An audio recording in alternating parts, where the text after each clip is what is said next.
शाही पनीर. तर त्यासाठी लागणारे साहित्य दाखवते तुम्हाला. धने घेतलेत 1 चमचा, इथे दालचिनी घेतली 2 तुकडे, इथे लवंग घेतली 4-5, तुमची शहाजिरी घेतली थोडी, जिरं घेतले, कस्तुरी मेथी घेतली, इथं काजू 10-12 घेतलेत, लाल मिरची घेतली, तेजपत्ता घेतला, हे टमाटे घेतलात आणि इथं कांदा, अद्रक आणि लसूण घेतले. अद्रक आणि कांदा हे तेलात फ्राय करायला टाकलं आहे. आता लगेच ह्याच्यात मसाले हे आपण भाजायला टाकू. आपल्याला दळून घ्यायचे ते मसाले. भाजताना थोडंसं तेल टाकलं आहे, थोडं कमी पडलं म्हणून थोडं अजून घातलं आहे तेल. आता चांगला जरा खमंग वाशेपर्यंत हे छान भाजून घेत आहे. आता कट केलेले टमाटे आहे ना, हे आता आपण तेलात परतून घेऊ. टमाटा आता हे छानसा फ्राय झालेला आहे.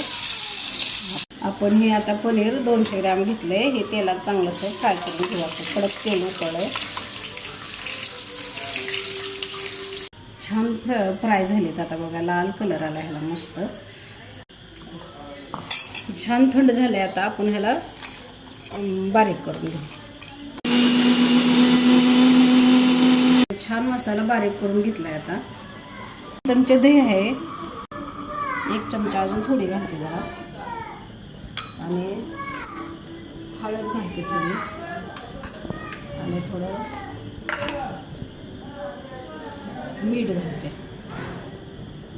हलवून घेते.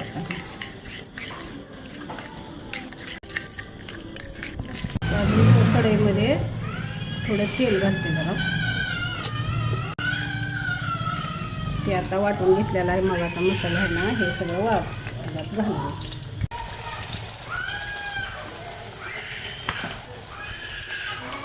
हलवून घेते.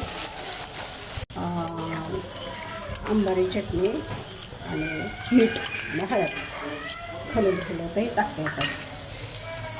हे मसाला बघा किती छान शिजला आहे आता, आणि कलर आहे का कसं तरी कलर आला ह्याला, लाल लाल दिसायला लागले छान मस्त. हे आता थोडंसं ह्याच्यात गरम पाणी घालते, जरा आमच्यात माणसं जरा जादा आहे ते. ह्याला जरा एक उकळी फुटले की आता छान, हे आता आपलं छान शिजलं आहे. आता ह्याच्यात आपण हे तळलेलं ह्याला पनीर घालून घेऊ. आता एक जरा उकळी ह्याला येऊ द्या थोडीशी, मग आपण बंद करू. 1-2 शेक थोडीशी कोथिंबीर टाकून घेऊ.